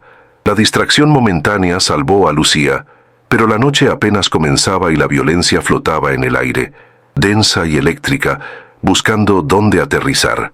El estruendo proveniente del sótano actuó como un disparo de salida que congeló el tiempo, suspendiendo la ejecución sumaria que estaba a punto de ocurrir en el pasillo superior. Roberto, con el revólver aún apuntando al pecho de Lucía, parpadeó confundido, su atención dividida entre la supuesta ladrona que tenía enfrente y la violación de su santuario subterráneo. El sonido no había sido el de un objeto cayendo, sino el de una ventana rompiéndose violentamente por la fuerza del viento, un recordatorio brutal de que la tormenta exterior no respetaba ni muros ni legados. Esa interrupción rompió el trance homicida del anciano, bajando el arma unos centímetros, lo suficiente para que Lucía pudiera soltar el aire que había estado conteniendo en sus pulmones ardientes, aunque el terror seguía anclado en su garganta como un anzuelo. «Abajo, ahora», ordenó Roberto con una voz que no admitía réplica, empujando a Lucía con el cañón del arma hacia las escaleras, olvidando momentáneamente la caja de música y las joyas falsamente acusadas. Su prioridad había cambiado instintivamente. El sótano era el núcleo de su trauma, y cualquier perturbación allí era una emergencia de nivel existencial. Lucía obedeció, caminando con piernas de plomo, sintiendo la mirada depredadora de Rodrigo clavada en su nuca, mientras descendían en procesión fúnebre hacia la oscuridad de la planta baja. La linterna de Roberto proyectaba sombras largas y deformes contra las paredes, convirtiendo a los tres personajes en figuras espectrales que marchaban hacia un juicio final que ninguno podía prever realmente. Rodrigo, cerrando la marcha, sentía que el sudor frío le empapaba la camisa bajo su traje de diseño. El plan se estaba desviando peligrosamente del guión establecido. Él quería una confesión rápida, un despido, quizás un arresto, pero no esto. No una expedición a las entrañas de la casa donde no tenía control sobre las variables. Intentó disuadir a su tío gritando sobre el ruido del viento. «¡Déjala, tío! Seguro es una trampa. Llamemos a la policía y que ellos revisen el sótano». Pero Roberto era sordo a la razón en ese momento. Avanzaba impulsado por una fuerza gravitacional hacia la puerta prohibida, decidido a enfrentar todos sus demonios en una sola noche, sin saber que la verdad que le esperaba era más afilada que cualquier mentira de su sobrino. Al llegar frente a la puerta del sótano, Roberto se detuvo en seco, iluminando el acceso con mano temblorosa. El cerrojo estaba abierto. tal como Lucía lo había dejado en su prisa por buscar la caja de música, pero lo que golpeó a Roberto no fue la falta de seguridad, sino el olor que escapaba de la rendija. No olía a humedad podrida ni a encierro rancio, como había olido durante los últimos 20 años. Olía a lavanda, a cera de abejas fresca y a madera recién cortada. Era un aroma imposible, un perfume del pasado que no debería existir en esa tumba de recuerdos. Ese olor disonante provocó un cortocircuito en su furia, sembrando una semilla de duda mucho más potente que cualquier argumento lógico, obligándolo a empujar la puerta con una mezcla de pavor y reverencia. Lucía entró primero, con las manos en alto, iluminada por el haz de luz de su abuelo, sintiéndose como una actriz que entra al escenario antes de que se levante el telón. Roberto la siguió, y al barrer la habitación con la linterna, el mundo se detuvo. El sótano no era el caos de muebles rotos y polvo que él recordaba, ni la guarida de una ladrona llena de objetos robados. La luz reveló un espacio ordenado, limpio, casi sagrado. Las sábanas blancas habían sido retiradas. Los juguetes estaban alineados en estanterías pulidas y el suelo brillaba, libre de décadas de suciedad. No era una escena del crimen, era una resurrección meticulosa, un acto de amor tangible que desafiaba toda la narrativa de odio que Rodrigo había construido minutos antes. El haz de luz se detuvo finalmente en el centro de la habitación, sobre el objeto que dominaba el espacio. La cuna ya no era un montón de leña astillada, estaba restaurada, brillante, con su madera curada y un colchón nuevo cubierto, con sábanas bordadas a mano. Roberto se acercó lentamente, casi hipnotizado, olvidando por completo la presencia de Lucía y Rodrigo. Extendió la mano libre, la que no sostenía el arma, y tocó el borde de la cuna, sintiendo la suavidad de la madera lijada, reconociendo el trabajo artesanal que había curado las heridas que él mismo había infligido en sus ataques de ira. Sus dedos temblaban al recorrer las curvas del mueble, su mente luchando por procesar que alguien había dedicado horas, días, sangre y sudor para reparar lo que él creía irreparable. «¿Qué es esto?», susurró Roberto, su voz quebrada por una emoción que no sabía nombrar. Rodrigo, dándose cuenta de que estaba perdiendo el control de la narrativa, intentó intervenir desesperadamente, entrando en el campo visual de Roberto. «Es un almacén, tío, mira, seguro que planeaba vender estas antigüedades. Las ha limpiado para sacarlas al mercado negro. Es lo que hacen, restauran para robar mejor». Pero sus palabras sonaban huecas, estridentes y falsas en la quietud reverente de ese santuario. La malicia de Rodrigo chocaba frontalmente con la evidencia del cuidado amoroso que impregnaba la habitación. Nadie restaura una cuna con tanto detalle para venderla a un perista. Se restaura para honrar una vida. Roberto ignoró a su sobrino y dio un paso más, iluminando el interior de la cuna. Allí, sobre la pequeña almohada blanca, descansaba un objeto rectangular, la fotografía enmarcada de su hija, la madre de Lucía, sonriendo con el bebé en brazos frente a esta misma casa, y junto a la foto, el diario de tapas de cuero que Roberto reconoció al instante, un libro que creía perdido en el fuego de su memoria. El impacto fue físico, como un golpe en el plexo solar que le sacó el aire. No eran objetos robados de su caja fuerte, eran reliquias que habían regresado a casa. La verdad comenzó a abrirse paso a través de la niebla de su demencia, iluminando las conexiones que su cerebro se había negado a hacer hasta ese momento. Con manos que apenas le respondían, Roberto tomó la foto y la acercó a la luz, sus ojos llenándose de lágrimas que nublaban su visión. Miró la imagen de su hija y luego, lentamente, levantó la linterna hacia el rostro de Lucía. La luz dura reveló los rasgos de la joven. Los mismos ojos almendrados, la misma curvatura de los labios, la misma estructura ósea que la mujer de la foto. Ya no veía a una extraña, ni a una empleada, ni a una ladrona. Veía la genética gritándole la verdad a la cara. Veía el fantasma de su hija reencarnado en esta chica valiente que había soportado sus abusos solo para devolverle este pedazo de historia. El parecido era innegable. Absoluto, aplastante. «Lucía», murmuró, Pero esta vez no era el nombre de una sirvienta, era el reconocimiento de una sangre compartida. ¿Elena?, preguntó usando el nombre de su hija, confundido por el dolor y la esperanza. Lucía, llorando en silencio, negó con la cabeza y dio un paso tímido hacia él. Soy Lucía. Su hija era mi madre. Ella nunca dejó de amarlo, abuelo. Ella quería que yo conociera este lugar. La palabra abuelo resonó en las paredes de piedra del sótano con más fuerza que el trueno exterior, derribando la última barrera defensiva de Roberto.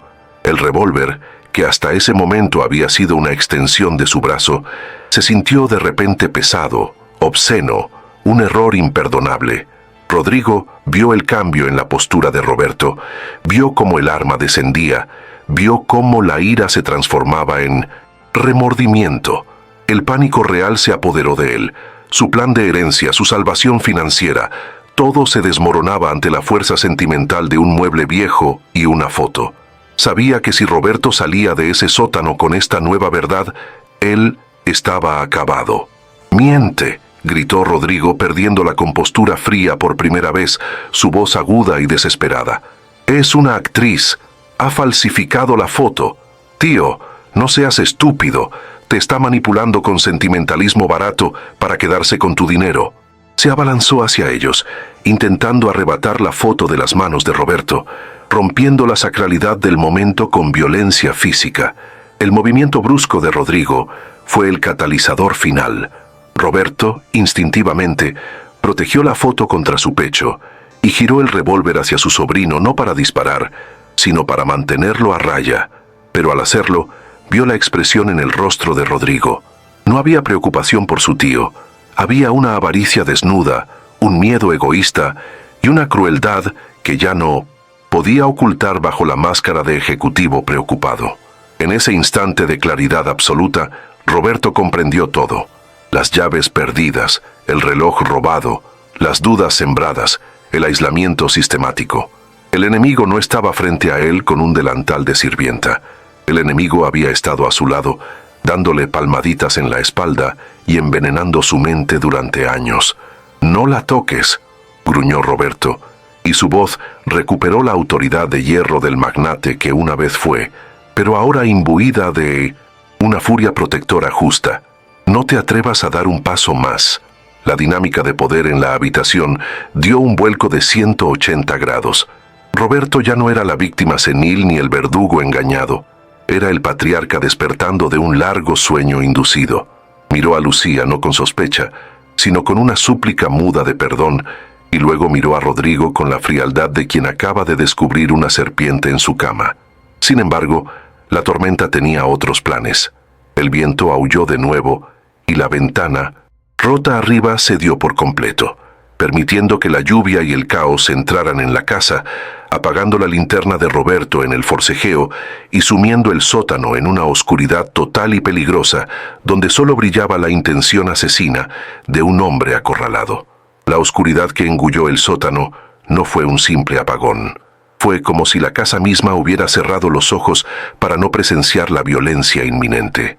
En el caos ciego que siguió, el sonido se convirtió en el único mapa posible. El roce frenético de la ropa, el golpe sordo de un cuerpo contra la madera y la respiración entrecortada de 3 personas luchando por el control de la realidad.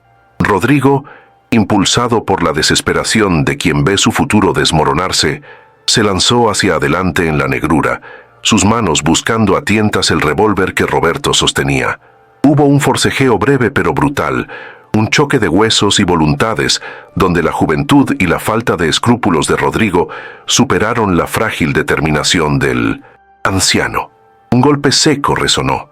Un gemido de dolor escapó de los labios de Roberto, y el arma cayó al suelo, deslizándose lejos, perdiéndose en el laberinto de sombras, dejando a todos desarmados en el vientre de la bestia. Lucía reaccionó con un instinto de supervivencia que no sabía que poseía, guiándose por el gemido de su abuelo. Se arrojó hacia donde intuía que estaba Rodrigo, empujándolo con todas sus fuerzas, aprovechando su desorientación momentánea. «¡Corre, abuelo! ¡Sube!», gritó, su voz desgarrando la densidad del aire viciado. Agarró el brazo de Roberto, sintiendo la piel fría y temblorosa bajo la tela de su pijama, y tiró de él hacia la puerta, hacia la débil luz grisácea que se filtraba desde el pasillo superior. No miraron atrás. El miedo era un combustible potente que quemaba en sus músculos, obligándolos a subir los escalones de madera que crujían bajo su peso como si protestaran por la huida. Cada paso era una victoria, cada metro ganado una promesa de salvación, mientras detrás de ellos, en la oscuridad del sótano, se escuchaba la maldición furiosa de Rodrigo tropezando con la cuna restaurada. Al llegar al pasillo de la planta baja, la realidad de su situación los golpeó con la fuerza del huracán exterior. La tormenta había transformado la mansión en una zona de guerra. El viento aullaba a través de las chimeneas y los relámpagos iluminaban el vestíbulo con destellos estroboscópicos que congelaban el movimiento en cuadros de terror a su lado. Roberto se apoyó contra la pared, jadeando agónicamente, su mano apretando su pecho donde el corazón latía con un ritmo arrítmico y peligroso. No puedo, balbuceó, sus piernas cediendo bajo el peso de la adrenalina y la edad. Lucía lo sostuvo, pasando el brazo del anciano sobre sus hombros, convirtiéndose en su muleta humana. Sí puedes, no te voy a dejar, no ahora que te encontré, le susurró al oído, una promesa feroz que inyectó una última reserva de fuerza en el cuerpo del magnate. Desde la boca negra del sótano surgió la figura de Rodrigo, recortada contra la penumbra, una silueta que ya no tenía nada de humana ni de familiar. En su mano derecha, el brillo metálico de un atizador de hierro que había cogido de la chimenea cercana destelló con el relámpago. No había encontrado el arma en la oscuridad, pero había encontrado algo con lo que aplastar cráneos. Su rostro, iluminado por un instante, era una máscara de odio puro, distorsionado por la convicción de que él era la víctima de una conspiración. «No van a ir a ninguna parte», rugió, su voz compitiendo con el trueno. Ya no había vuelta atrás para él. La máscara de sobrino preocupado se había caído, revelando al depredador que solo quería asegurar su presa, dispuesto a destruir todo lo que se interpusiera entre él y la herencia. Lucía y Roberto se movieron hacia la biblioteca, la habitación más cercana con una puerta robusta que pudieran cerrar. Corrieron, o más bien se arrastraron, sobre las alfombras persas que parecían arenas movedizas, con el sonido de los pasos pesados de Rodrigo acercándose inexorablemente. Roberto tropezó con una mesa auxiliar, derribando un jarrón Ming que estalló en 1000 pedazos. El sonido de la porcelana rompiéndose actuó como una alarma que indicaba su posición exacta. Rodrigo aceleró el paso, sonriendo al escuchar el error. La casa se había vuelto física, primaria. Lucía tiró de Roberto con desesperación, sus dedos clavándose en su brazo, arrastrándolo hacia el umbral de la biblioteca justo cuando el atizador de hierro silbaba en el aire, golpeando el marco de la puerta donde habían estado una fracción de segundo antes. Se lanzaron dentro de la biblioteca y Lucía cerró las pesadas puertas de doble hoja, echando el cerrojo con manos que temblaban tanto que apenas podía coordinar los movimientos. Arrastró una silla pesada y la encajó bajo el pomo, creando una barricada improvisada. Segundos después, el cuerpo de Rodrigo impactó contra la madera sólida desde el otro lado, un golpe brutal que hizo vibrar toda la estructura. «¡Abre, tío! ¡Estás cometiendo un error! ¡Ella te va a matar!», gritaba Rodrigo, alternando entre la violencia física y la manipulación psicológica, intentando sembrar la duda incluso en medio del asedio. Pero dentro, el silencio de Roberto era una respuesta en sí misma. Por primera vez en años, sabía exactamente quién lo estaba matando y quién intentaba salvarlo.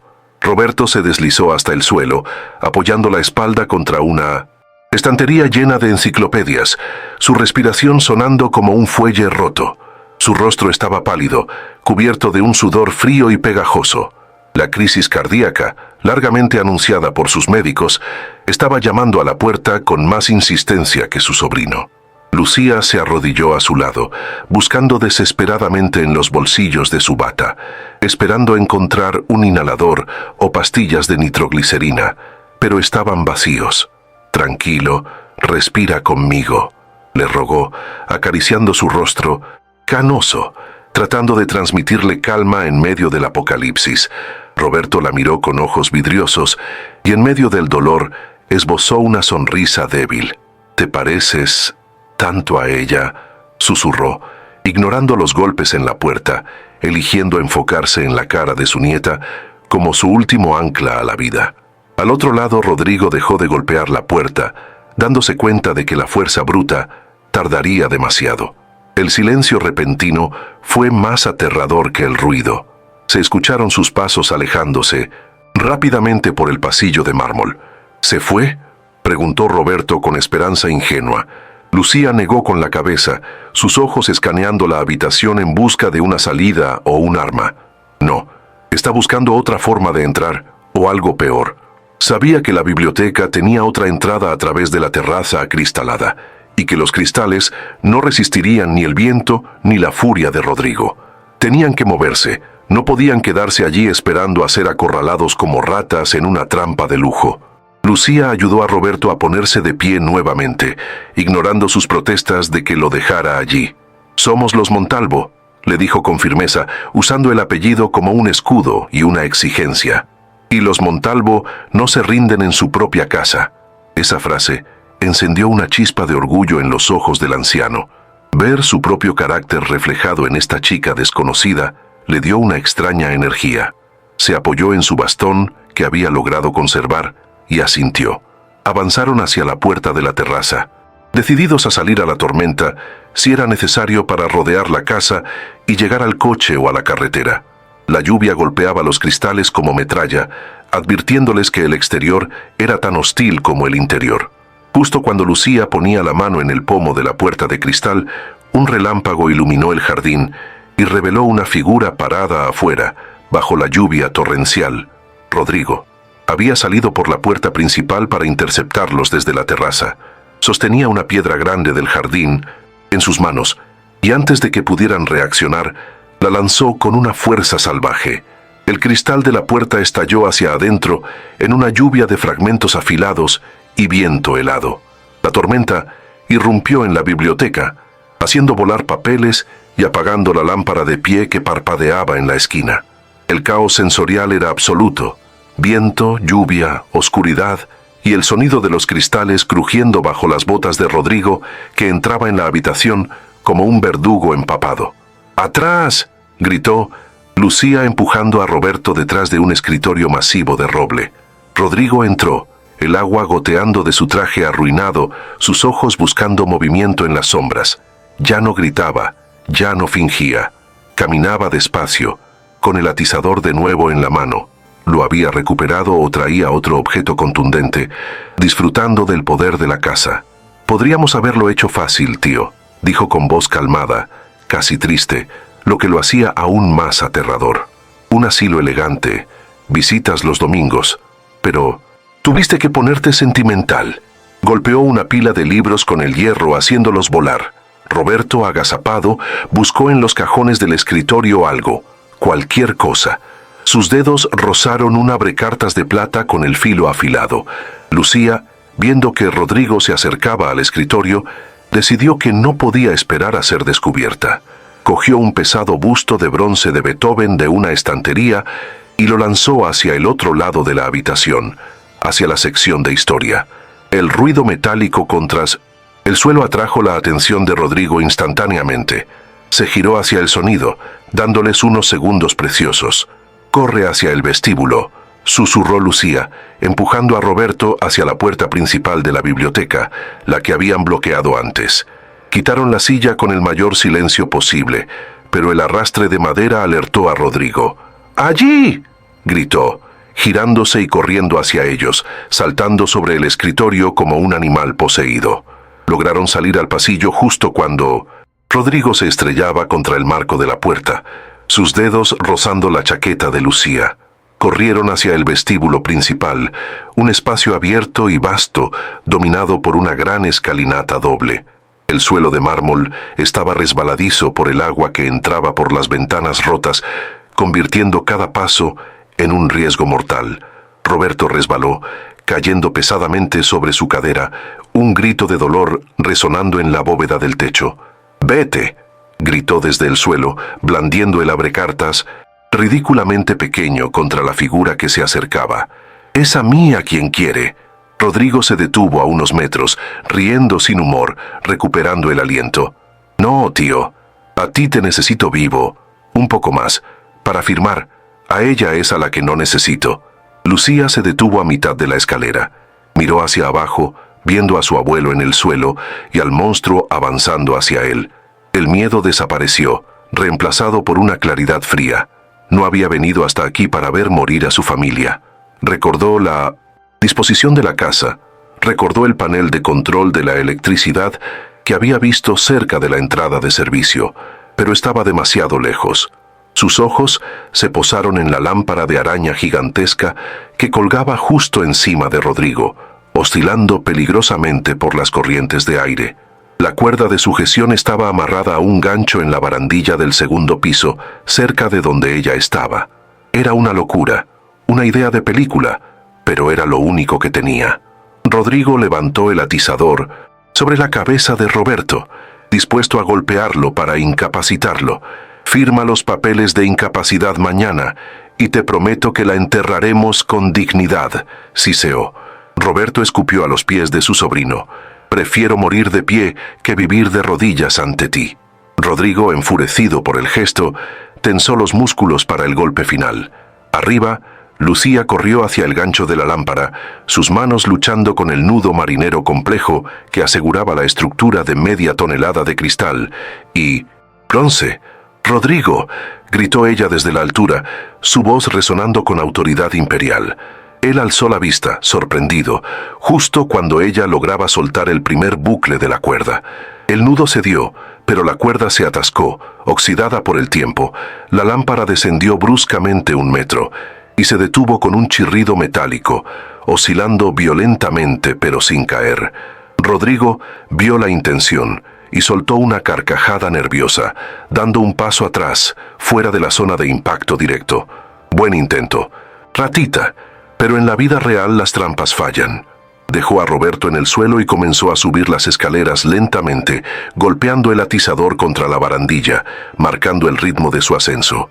Iba a por ella. Roberto intentó levantarse, arrastrándose, agarrando el tobillo de Rodrigo, pero éste lo pateó con desdén, haciéndolo rodar por el suelo. La distancia entre el cazador y la presa se cerraba escalón a escalón. Lucía retrocedió hacia la galería superior, donde las sombras eran más densas. Rodrigo llegó al rellano, bloqueando la bajada. «Se acabó el juego del escondite», dijo, avanzando hacia ella. Lucía retrocedía, pero se dio cuenta de que estaba acorralada contra la barandilla del balcón interior que daba al vestíbulo. Abajo, Roberto miraba con impotencia, buscando desesperadamente algo, y sus ojos se posaron en algo que brillaba bajo un mueble del recibidor, donde había rodado durante la lucha inicial, o quizás había sido pateado allí. El revólver. Estaba lejos, a unos 5 metros de él, pero estaba ahí. El destino le daba una última oportunidad, pero tendría que arrastrarse sobre cristales y dolor para alcanzarla. Arriba, Rodrigo arrinconó a Lucía contra la pared, soltó el atizador y sacó una navaja plegable de su bolsillo, una herramienta más íntima y silenciosa. «Nadie te va a extrañar, Elena, o Lucía, como te llames. Eres un error en la contabilidad que voy a corregir». Se abalanzó sobre ella. Lucía esquivó el primer tajo, pero Rodrigo la agarró por el pelo, tirando de ella con violencia. Forcejearon al borde de la barandilla, la madera crujiendo peligrosamente bajo el peso combinado de su lucha. Lucía le arañó la cara, clavando sus uñas en los ojos de su agresor, luchando con la ferocidad de quien defiende no su vida, sino su legado. Rodrigo gritó de dolor y rabia, lanzando un golpe ciego que impactó en el hombro de la joven, haciéndola tambalearse sobre el vacío del vestíbulo. Mientras tanto, abajo, Roberto se arrastraba. Cada centímetro era una tortura. Sus pulmones ardían, su cadera gritaba, pero sus ojos estaban fijos en el arma. «Resiste, resiste», se decía a sí mismo, escuchando los gritos de su nieta arriba. Sus dedos rozaron la empuñadura de nácar fría. La agarró. El peso del arma le devolvió una sensación de poder olvidado. Se giró sobre su espalda, apuntando hacia arriba, hacia la lucha en la galería, pero su mano temblaba incontrolablemente por el Parkinson y el esfuerzo. Veía dos figuras entrelazadas, girando, sombras confusas. No podía disparar. Si disparaba, podría darle a ella. La impotencia lo llenó de lágrimas. Tenía el poder, pero no la precisión. Arriba, Rodrigo logró inmovilizar a Lucía contra la barandilla, presionando el antebrazo contra su garganta, asfixiándola. «Mira hacia abajo», le susurró al oído. «Mira a tu abuelo viéndote morir». Lucía boqueaba, su visión llenándose de puntos negros, sus manos buscando algo, cualquier cosa en el cinturón de Rodrigo, en sus bolsillos. Sus dedos encontraron algo duro y rectangular en el bolsillo interior de su chaqueta. El dossier falso, las pruebas de su crimen. Con un último esfuerzo de voluntad, no intentó golpearlo, sino que le metió la mano en el bolsillo y sacó los papeles, lanzándolos al aire. Las hojas blancas volaron como palomas muertas, cayendo lentamente hacia el vestíbulo, girando en la corriente de aire, una lluvia de mentiras descendiendo sobre el escenario final. Rodrigo, distraído por el gesto absurdo, aflojó la presión 1 milímetro. Lucía aprovechó ese error. Le dio un rodillazo en la ingle y lo empujó. Rodrigo tropezó hacia atrás, pero se agarró a su manga, arrastrándola con él. Ambos chocaron contra la pared, jadeando. La situación estaba en un punto muerto mortal. Abajo, Roberto, viendo que se separaban por un instante, estabilizó el arma apoyándola sobre su rodilla sana.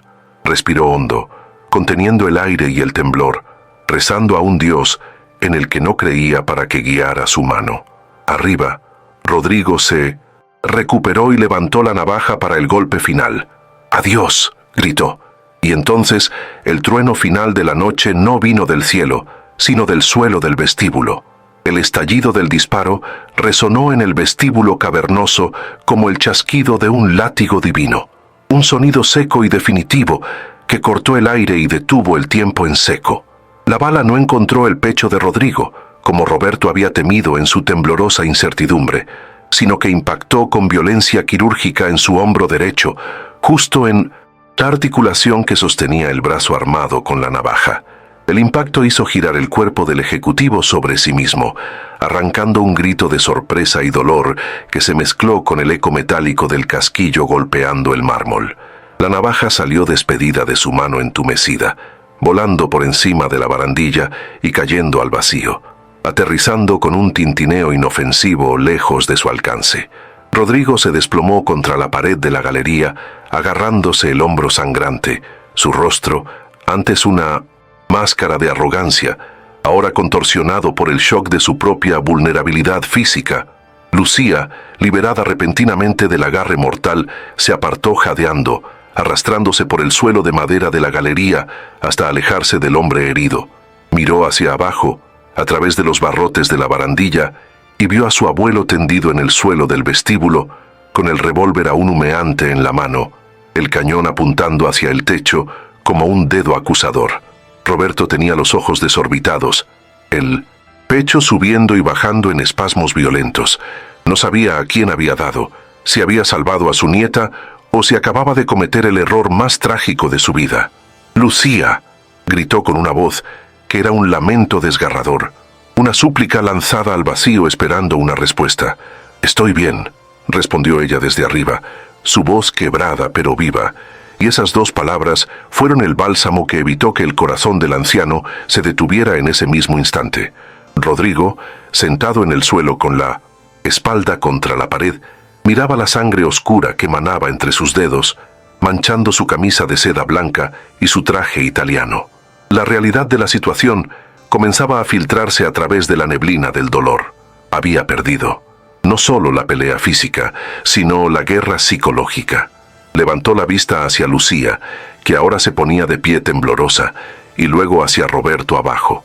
Su mente calculadora intentó buscar una salida, una mentira más, un giro argumental que lo salvara, pero el dolor pulsante le impedía concentrarse.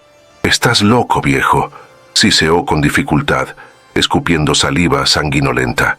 «Has disparado a tu propia sangre, por una desconocida. Te van a encerrar por esto». Yo me encargaré de que mueras en una celda. Lucía no le respondió. Bajó las escaleras corriendo, saltando los últimos peldaños para llegar al lado de Roberto.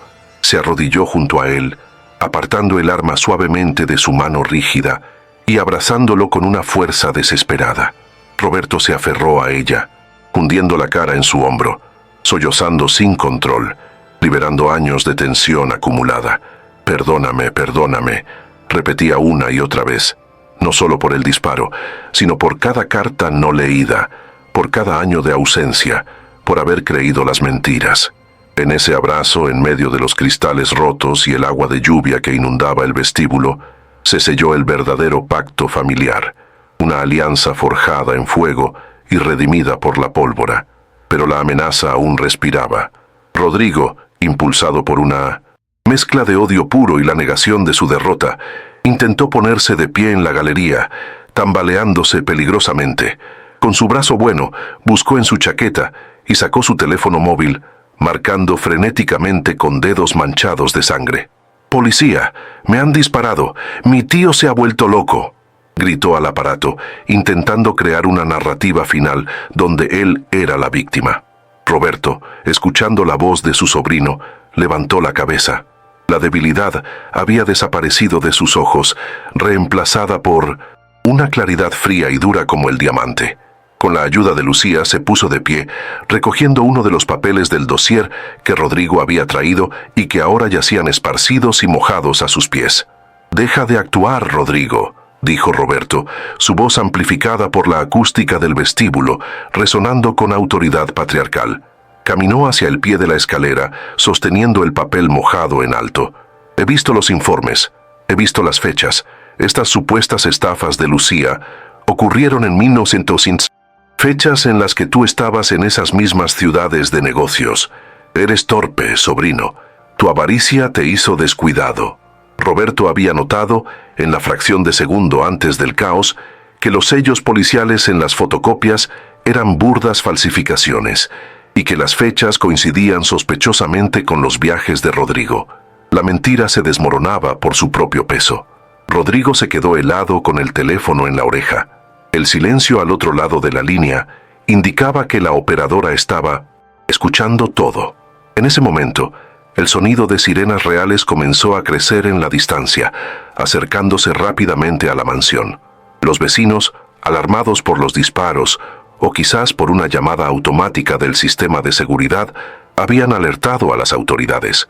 Las luces azules y rojas comenzaron a rebotar en las paredes del vestíbulo a través de las ventanas rotas, creando una atmósfera surrealista de discoteca trágica.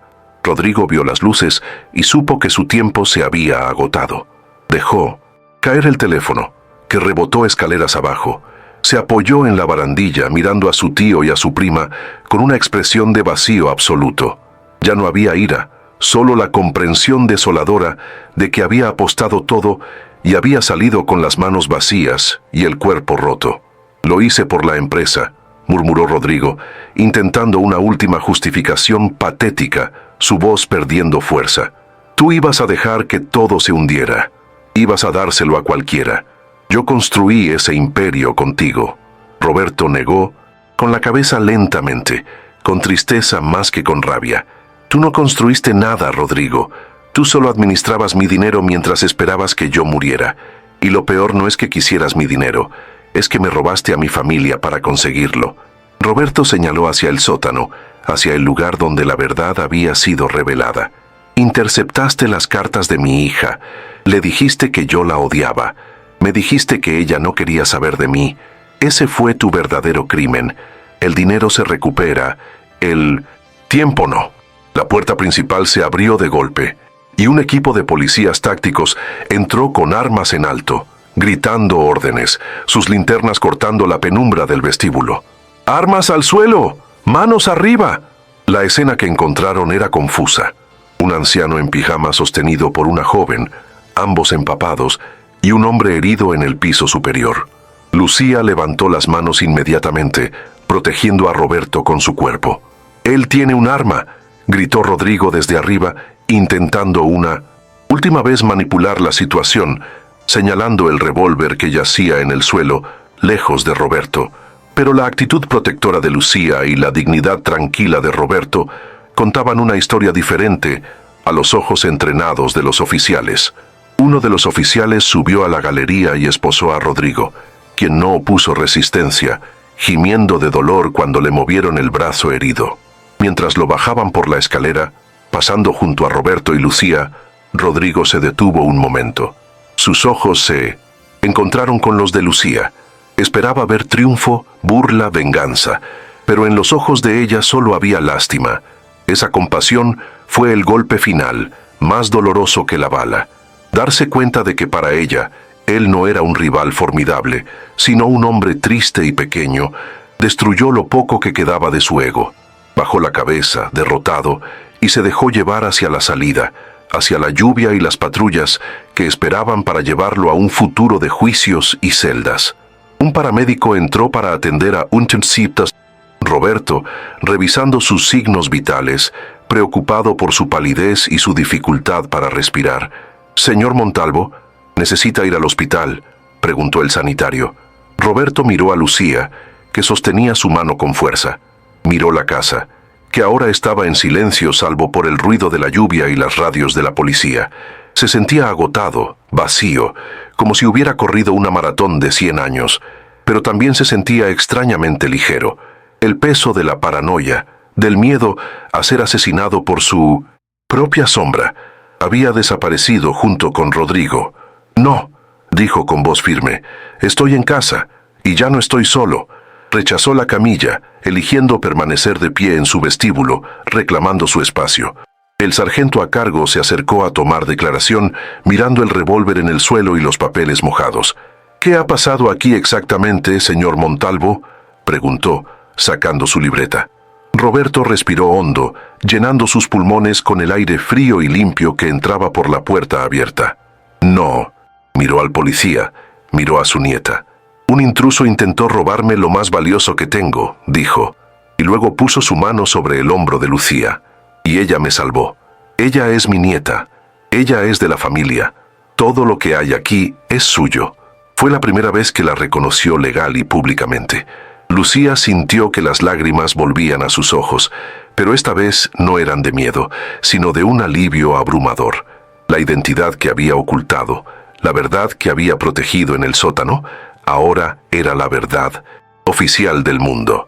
Cuando la policía terminó su trabajo preliminar y se llevó a Rodrigo, la casa quedó sumida en un silencio nuevo.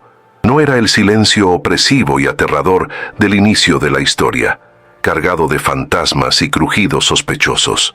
Era un silencio de paz, de resolución. La tormenta afuera comenzaba a amainar, la lluvia convirtiéndose en una llovizna suave. La puerta principal se cerró, dejando fuera el caos, las sirenas y la traición. Roberto y Lucía se quedaron solos en medio del gran salón, rodeados de los escombros de la batalla, el jarrón roto, el agua en el suelo, los papeles falsos pisoteados, pero nada de eso importaba. Se miraron el uno al otro, dos supervivientes de un naufragio emocional, y por primera vez, la enorme mansión no pareció una tumba, sino un hogar que podía ser reconstruido, empezando por la cuna que esperaba abajo, intacta y perfecta. ¿Te está gustando esta historia? Deja un like y suscríbete al canal. Ahora continuamos con el vídeo.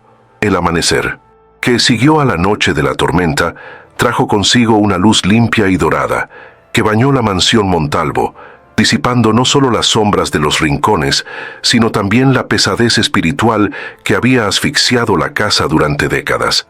Marta, con los ojos hinchados por el llanto, pero con una sonrisa que le rejuvenecía el rostro 10 años, dirigió la limpieza de los escombros del vestíbulo como si estuviera preparando el escenario para una boda y no borrando las huellas de un crimen. Los cristales rotos fueron barridos, el agua secada y el revólver, ese objeto maldito que había gobernado la vida de Roberto con su promesa de violencia, fue entregado a las autoridades para su destrucción definitiva. La casa, que una vez pareció un mausoleo de piedra fría, comenzó a respirar de nuevo. Las ventanas se abrieron de par en par para dejar entrar el aire fresco de la mañana, llevándose el olor a pólvora, miedo y encierro, reemplazándolo con el aroma de la tierra mojada y las flores del jardín que habían sobrevivido al temporal. Días después, cuando la calma se hubo asentado y las heridas físicas comenzaron a cicatrizar, Roberto pidió bajar al sótano una última vez, pero esta vez no fue una incursión solitaria cargada de paranoia. Bajó del brazo de Lucía, apoyándose en ella más que en su bastón, descendiendo los escalones hacia el lugar que había sido el epicentro de su dolor. Allí, bajo la luz cálida de las lámparas que Lucía había instalado, contemplaron la cuna restaurada. Roberto pasó sus dedos por la madera pulida, sintiendo en cada curva y en cada unión el amor y la paciencia que su nieta había invertido para sanar el pasado. No era solo un mueble, era un puente tangible entre 3 generaciones, un objeto que había sobrevivido a la ira y al abandono para brillar de nuevo. Roberto comprendió entonces que el verdadero legado no se guardaba en cajas fuertes ni en cuentas bancarias, sino en la memoria de las cosas tocadas por el afecto y en la continuidad de la sangre que ahora estaba a su lado. Sentados en un viejo sofá de terciopelo que Lucía había desempolvado, abrieron juntos el diario de Elena, la madre de Lucía. Roberto escuchó con lágrimas silenciosas rodando por sus mejillas mientras su nieta leía en voz alta las palabras escritas 20 años atrás. No había odio en esas páginas, solo una tristeza profunda y una esperanza inquebrantable de que algún día el rey solitario en su castillo de piedra permitiera que lo amaran de nuevo. «Papá no es un monstruo», había escrito ella con caligrafía elegante. «Solo es un hombre que olvidó cómo ser vulnerable». Esas palabras actuaron como la absolución final para Roberto, liberándolo de la culpa corrosiva que lo había convencido de que su hija murió odiándolo. Saber que había sido perdonado mucho antes de que Lucía cruzara su puerta fue el regalo más grande que podría haber recibido, una paz que ninguna medicina podía ofrecer. Con el paso de las semanas, la salud de Roberto, aunque frágil e irreversible en su diagnóstico final, experimentó una mejoría milagrosa en su calidad diaria. Los ruidos en el sótano y en las paredes desaparecieron por completo, no porque su cerebro hubiera sanado mágicamente, sino porque su mente ya no necesitaba proyectar sus miedos en el vacío. La soledad, que había sido el amplificador de su demencia, fue reemplazada por la música de piano que Lucía tocaba por las tardes y por las conversaciones largas sobre historia y arte durante la cena. La tos persistente disminuyó y el temblor de sus manos se calmó lo suficiente como para volver a jugar al ajedrez, esta vez no contra un fantasma, sino contra una oponente digna que le ganaba la mitad de las veces y se reía con él, llenando los pasillos con un sonido que la casa había olvidado, la alegría genuina. Una tarde de domingo cumplieron la promesa pendiente que colgaba sobre ellos como una deuda sagrada. Visitaron el cementerio de la ciudad, un lugar tranquilo bajo robles antiguos, para pararse frente a la tumba de Elena. La lápida, que Roberto había mantenido limpia mediante un servicio pagado, pero que nunca había visitado en persona por vergüenza, estaba ahora cubierta de flores frescas que Lucía había cortado del propio jardín de su infancia. Roberto se arrodilló con dificultad sobre la hierba, tocando el nombre grabado en la piedra fría. «La traje a casa, hija», susurró al viento, con la voz quebrada pero llena de orgullo. Ella volvió. «Y es maravillosa. Hiciste un buen trabajo». Lucía abrazó a su abuelo bajo el sol de la tarde, y en ese cementerio, rodeados de muerte, celebraron la victoria de la vida y la reconexión de un lazo que ni siquiera el tiempo ni la mentira pudieron romper definitivamente. La escena final en la mansión Montalvo fue el reflejo invertido del inicio de esta historia. La mesa del comedor, antes un desierto de caoba ocupado por un solo hombre amargado y sus pastillas, estaba ahora puesta para el desayuno con una calidez vibrante. Había tortitas, fruta, fresca, café humeante y, lo más importante, compañía. Marta servía el jugo con una sonrisa relajada, participando en la conversación, ya no como una sombra invisible, sino como parte de la familia extendida. La luz del sol inundaba la estancia, haciendo brillar la platería no como trofeos fríos, sino como herramientas de comunión. Roberto miraba a Lucía al otro lado de la mesa, observando cómo la luz atrapaba los mismos destellos dorados en su cabello que tenía su hija, y sintió una plenitud que nunca le dio ningún negocio millonario. Roberto tomó un sorbo de café, saboreando el momento, sabiendo que su tiempo en la tierra era limitado, pero que ya no era un tiempo vacío. Había pasado años construyendo muros para proteger su fortuna de ladrones imaginarios, solo para descubrir que el verdadero tesoro había entrado por la puerta de servicio con un uniforme humilde y un corazón valiente. Rodrigo estaba en la cárcel, su nombre borrado de la empresa y de la memoria familiar, convertido en una nota al pie de página en la historia de los Montalvo. Lucía era el futuro, el presente y la redención. Roberto sonrió, una sonrisa verdadera que le llegaba a los ojos, y por primera vez en la historia, no miró su reloj ni su agenda. No tenía prisa. Estaba exactamente donde tenía que estar, rodeado por el único legado que realmente importaba, el amor que había recuperado del sótano de su alma. ¿Te ha emocionado este final? Si es así, no olvides darle like al vídeo, suscribirte al canal y compartir esta historia con alguien a quien quieras. Nos vemos en la próxima historia.